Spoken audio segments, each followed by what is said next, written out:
Olá, eu sou o Marco Fiade e vou falar aqui sobre o desgastado tema da motivação, mas sob um ângulo de vista completamente diferente do que a maioria das pessoas está acostumada a ver. Nós vamos falar sobre como você, e só você, pode se responsabilizar pela atividade de se motivar. Mas para isso nós vamos usar como pano de fundo a história incrível, porém verdadeira, de 3 desconhecidos heróis brasileiros que saíram no final dos anos 20 do Rio de Janeiro com aqueles carrinhos Ford modelo T, os calhambeques que nós vimos nos filmes antigos de Charles Chaplin, e chegaram em Washington, nos Estados Unidos, 10 anos depois, porque naquela época não havia estrada. Mas eles traçaram o que hoje nós conhecemos como a carreteira pan-americana que une as 3 Américas. De 3 brasileiros que no dia 16 de abril de 1928 saíram da cidade maravilhosa do Rio de Janeiro, capital da República na época inclusive que a estátua do Cristo Redentor era construída, deixando as gatinhas de Copacabana para trás em 2 Fords modelo T, fabricados em 1918 e 1925. E aqui vocês podem observar a linha de montagem totalmente automatizada, inventada pelo Henry Ford. Embora naquela época não existiam computadores, ele conseguiu montar nesse processo um esquema de fabricação onde os carros eram montados à medida que eles iam correndo pela linha de montagem. Isso foi realmente revolucionário na época e influenciou toda a indústria desde então. Quero lembrar que naquela época não existiam estradas, ou quando existiam, na sua grande maioria, eram bem precárias. Estou mostrando agora alguns filmes da época, e não dos nossos expedicionários, dos quais só temos fotos, mas para se ter uma ideia da dificuldade que se tinha naquela ocasião, mesmo quando existiam estradas. Além do território brasileiro, passaram pelo Paraguai, Argentina, Bolívia, Peru, Equador, Colômbia, Panamá, Costa Rica, Nicarágua, Honduras, El Salvador, Guatemala, México e Estados Unidos. Conforme eu comentei no início, eles precisaram contar com o apoio da população pelos países pelos quais passaram, para que eles construíssem picadas para que os veículos pudessem se locomover ao longo do trajeto que eles precisavam cumprir. E mesmo quando eles chegavam próximos às cidades onde havia algum tipo de estrada, eles tiveram que lutar com dificuldades como caminhos com neve, gelo, fazendo os carros escorregarem para todos os lados, estradas completamente lameadas, precipícios, buracos, terrenos de difícil acesso até mesmo para carroças. E aqui nós estamos vendo outros veículos que não aqueles Fords modelo T que nós vimos no começo do filme, descendo de barrancos, atravessando riachos, passando por tubulações enormes como se fossem pontes, mas estamos vendo outros carros de outros fabricantes que copiaram o conceito do Ford modelo T. Vou deixá-los aqui para vocês terem uma ideia do tipo de dificuldade que eles encontravam naquela época.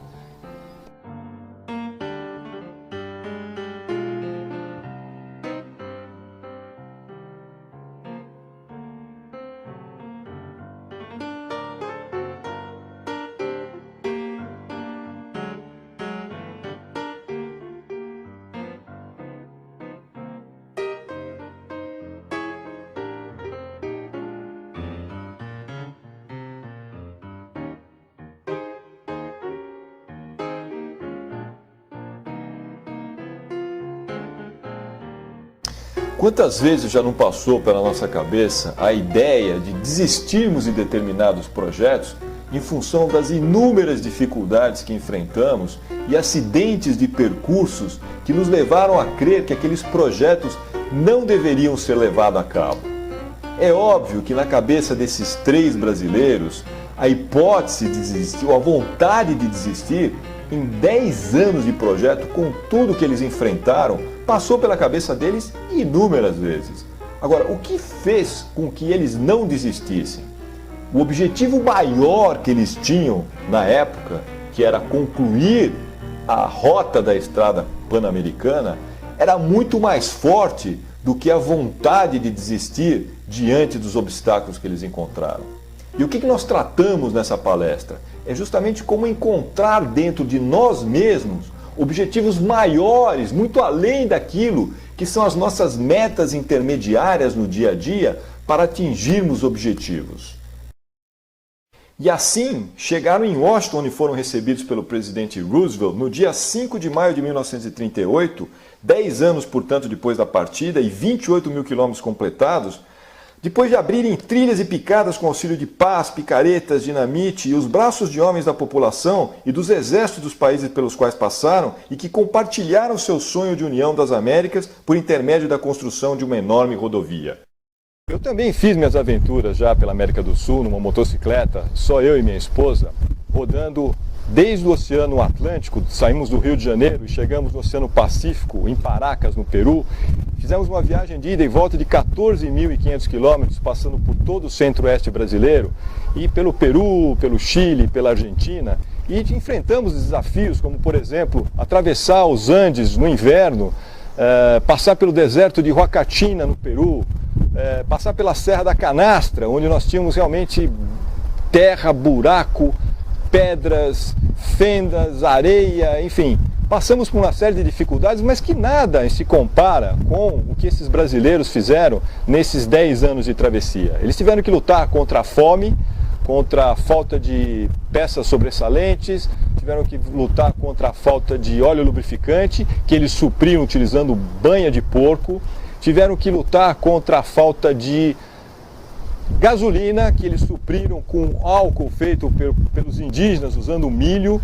Então nós temos aqui realmente uma história fantástica que nós vamos explorar do ponto de vista de onde eles buscaram motivação para atingir esses objetivos e não desistir no meio do caminho. À medida que nós vamos mostrando as fotos da expedição durante a palestra e contando as histórias de como eles conseguiram vencer os obstáculos, por mais difíceis que eles fossem, inclusive como eles conseguiram vencer a morte em várias ocasiões, nós vamos dando dicas importantíssimas de como você pode identificar dentro de você aquele grande motivo que você pode ter hoje para buscar e colocarmos as metas intermediárias do seu dia a dia, do seu trabalho, os seus objetivos na vida, como caminho crítico para você atingir esse grande motivador que está lá dentro de você, nesse instante da sua vida. Vamos te ajudar também a identificar eventuais crenças limitantes que você possa ter, que podem acontecer quando a gente vê, por exemplo, um grande desafio pela frente e aparece uma frase na nossa cabeça do tipo: "Ah, eu não sou capaz de fazer isso". Nós precisamos identificar quais são os motivos que estão nos levando a crer nessa incapacidade, trazer esse motivo à luz para a gente poder trabalhar e tirá-los da frente para que a gente possa atingir as nossas metas, por mais difíceis que elas sejam. Nós vamos também dar algumas dicas importantes, não só do ponto de vista do funcionamento do cérebro em termos de psicologia, nós damos também algumas dicas da psicologia de como, por exemplo, exercitar mais a nossa resiliência, mas também do ponto de vista neurológico. Nós usamos o trabalho de um brasileiro, esse bem mais conhecido por muitos de nós, o cientista Miguel Nicoleles, que foi identificado pela American Science como um dos 20 cientistas mais influentes do mundo na atualidade, pelo seu trabalho de interface cérebro-máquina nos laboratórios dos Estados Unidos, que no seu livro Muito Além do Nosso Eu, ele diz o seguinte, que a dinâmica global do funcionamento do nosso cérebro, a cada instante, é responsável por como nós reagimos diante dos estímulos externos e internos. Isso quer dizer o seguinte, que a dinâmica cerebral contínua é essencial a cada instante para definir a solução ótima que o nosso cérebro encontra para gerar cada um dos nossos comportamentos, para fazer cada uma das nossas atividades. Isso quer dizer o seguinte, que aquelas pessoas que dizem: "Ah, minha vida particular não afeta em nada no meu trabalho", elas estão mentindo para si mesmas.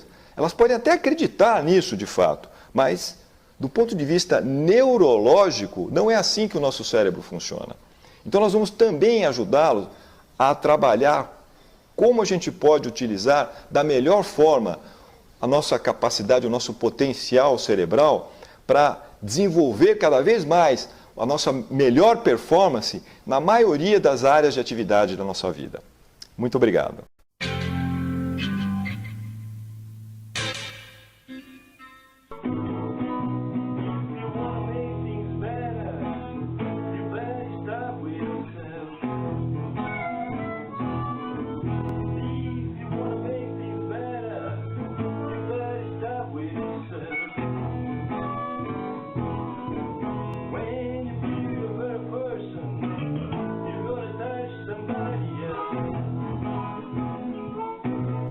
Olá, eu sou o Marco Fiade e iniciei esse vídeo com um trechinho de uma música que eu escrevi para lembrá-lo que qualquer coisa que você fizer, você sempre pode fazer melhor do que antes. Eu coloquei numa série de 5 vídeos curtos, de menos de 6 minutos cada, um método que eu desenvolvi para atingir objetivos aparentemente impossíveis. E vou dar apenas alguns exemplos nesse vídeo e nos demais eu entro em detalhes com vocês. Quando eu era um simples analista de sistemas, eu jamais imaginei que um dia eu poderia dirigir uma das maiores empresas de tecnologia da informação do país, que é a Dataprev. Debaixo da minha estrutura de comando tinha mais de 5.000 pessoas espalhadas por todo o país. Depois disso, eu ainda dirigi a área de tecnologia de informações e telecomunicações da Light, que é uma das maiores empresas de distribuição de energia do país. E também fui vice-presidente da CPM, que foi uma empresa mais tarde comprada pela Capgemini, que é uma das maiores empresas do mundo de consultoria, também na área de tecnologia da informação. Para chegar lá, eu nunca fui colocado entre os 10 melhores alunos da minha classe, nunca fui nenhum gênio, mas o que eu fiz foi procurar colocar em prática tudo aquilo que eu aprendi com os autores que mais me interessaram, com os mestres que eu tive pelo caminho e com as pessoas com as quais trabalhei. Eu coloquei esse método em 5 itens, num acrônimo, fazendo uma brincadeira com meu sobrenome e chamei-o de método FIAD, onde o F é para força, o I para insatisfação, o A para alegria, o D para determinação e o I para inovação. Eu vou passar nesse vídeo rapidamente pelos 5 tópicos e nos demais eu entro em detalhes em cada um deles.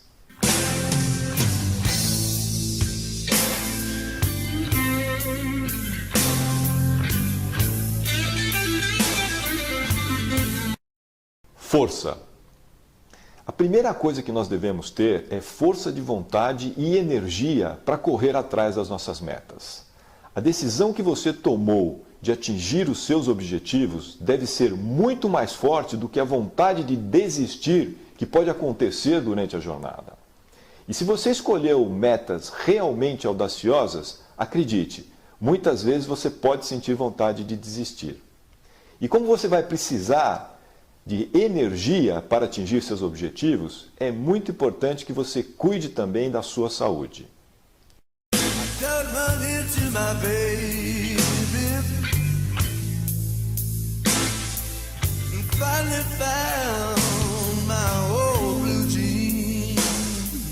Insatisfação com os seus limites. Jorge Paulo Lemann, o brasileiro mais rico na atualidade, dono da Embev, da Heinz, da Burger King e tantas outras empresas, diz que sonhar grande e sonhar pequeno dá o mesmo trabalho. Se você colocar as suas metas dentro do seu limite de capacidade, você não estará crescendo em nada. Portanto, pensar grande é o primeiro passo para atingir grandes metas.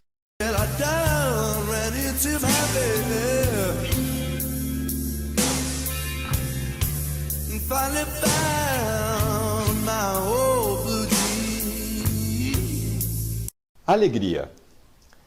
Se você está realmente mirando alto, é muito provável que você vai passar bastante tempo nessa sua jornada até atingir os seus objetivos. Portanto, faça isso com alegria e bom humor, o que vai tornar a sua jornada muito mais prazerosa e te ajudar a se aproximar cada vez mais dos teus objetivos. Está provado cientificamente que o humor é uma das melhores ferramentas para aprendermos e para ensinarmos coisas. Portanto, o humor vai te ajudar a atingir as suas metas.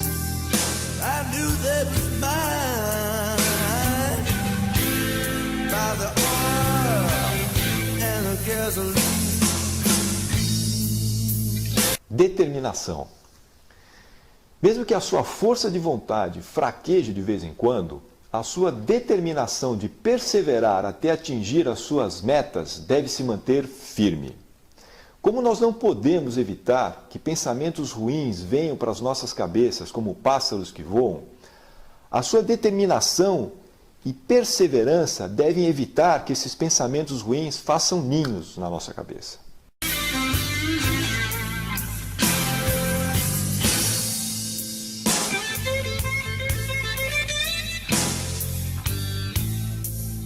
Inovação. Criatividade é olhar aquilo que todo mundo vê e pensar algo diferente. A minha sócia, mulher e companheira, a Karen Brigitte, tem um exemplo maravilhoso para tratar a questão da criatividade, que é o seguinte: para cada problema difícil que você encontrar pela frente, imagine 5 soluções diferentes. Algumas podem até parecer meio estapafúrdias, mas esse exercício vai fazer você pensar não fora da caixinha, mas como se nem existisse uma caixinha para limitar a sua criatividade.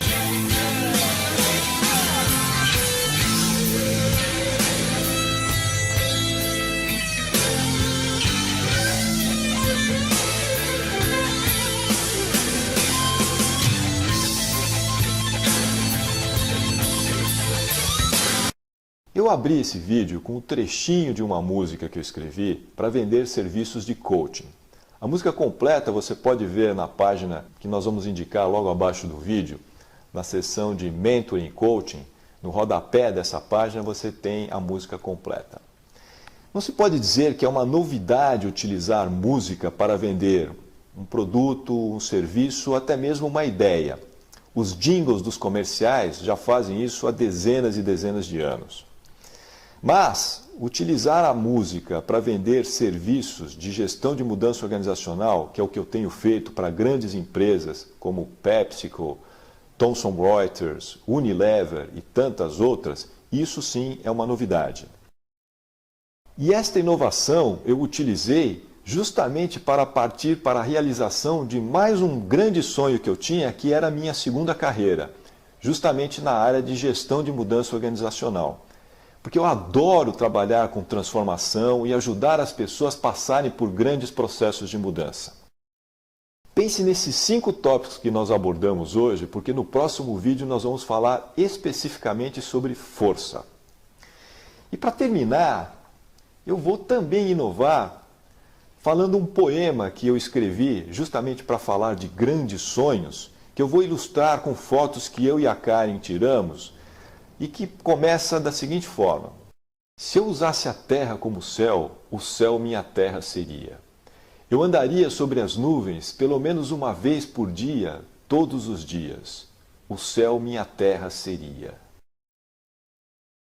Como as gaivotas eu voaria, dando rasantes pertinho do mar, como elas eu pescaria. O mar meu céu seria. Como as crianças eu brincaria, na minha imaginação, pelo menos uma vez por dia me perderia. Minha alma jamais envelheceria.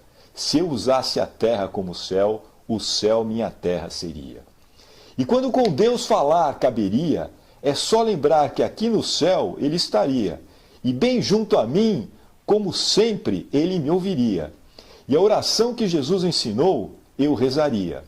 Mas venha a nós o vosso reino, eu não pediria, porque na terra o seu reino já se expandiria. Se eu usasse a terra como céu, o céu minha terra seria.